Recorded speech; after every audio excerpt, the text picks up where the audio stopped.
For this next presentation, I'm going to talk to you about a posterior rotation of the innominate. It looks a bit strange here with a vertebral column here on my good friend here, Bal.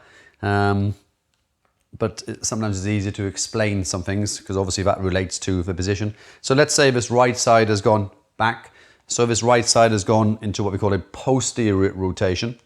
So it's called an iliosacral because this is the ilia on the sacrum, even though it's part of the innominate bone, as in the ilium and the ischium and the pubis, but we call it the innominate. So if this bone has gone slightly posterior, then the PSIS will be inferior, the ASIS will be superior in comparison to the opposite side, and the leg will appear shorter on that side. So typically, let's say you've got an anterior on the left side, you're going to have a compensatory posterior on the right side. So when you correct A, you should correct B. So when we do it, when I show you the utilization of the limb in a second, that the alignment here, so when we mobilize, we place the hand onto the PSIS and we guide it. I normally suggest around 30 degrees away from the midline because that's the sort of angle we would need to guide it into. If we simply lift the leg and push it, we're almost impacting the SI joint or IS joint in here.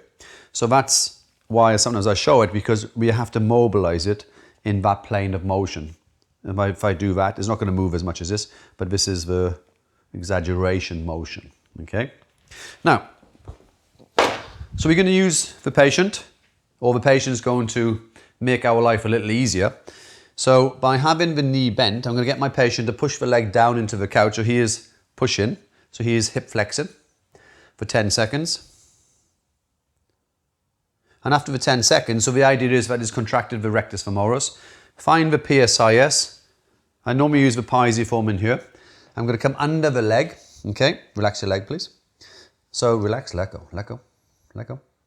There we go. Some people find it hard to relax. Normally men. Take a breath in. And as he breathes out, do nothing. And my hand is going to guide the PSIS. So I'm going to pull the leg into extension, adduction.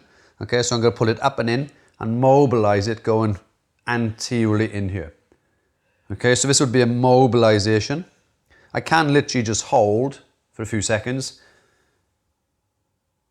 just for the change of position. The leg is relatively light, so it's quite easy to do this one from here. If I do a thrust technique, I literally just lift and I can use my hand. Relax your glute if you can, pal. Let go, let go. He's contracting the gluteus maximus here. So it's almost pushing my hand away. But you know, sometimes it's quite nice to have a real patient where we have these areas where the patient, there you go. And I can mobilize, and the thrust is literally going through that way. Okay, so you're trying to encourage it to go more anterior. It's not really the joint that cavitates, so it's more of a guide position. Still classified as a thrust, like a HVT, high velocity thrust, but don't expect it to go click. So you're literally just guiding it into that end range position. So that would be how to correct a posterior innominate rotation by using the technique to encourage it to go anterior. Thank you for watching.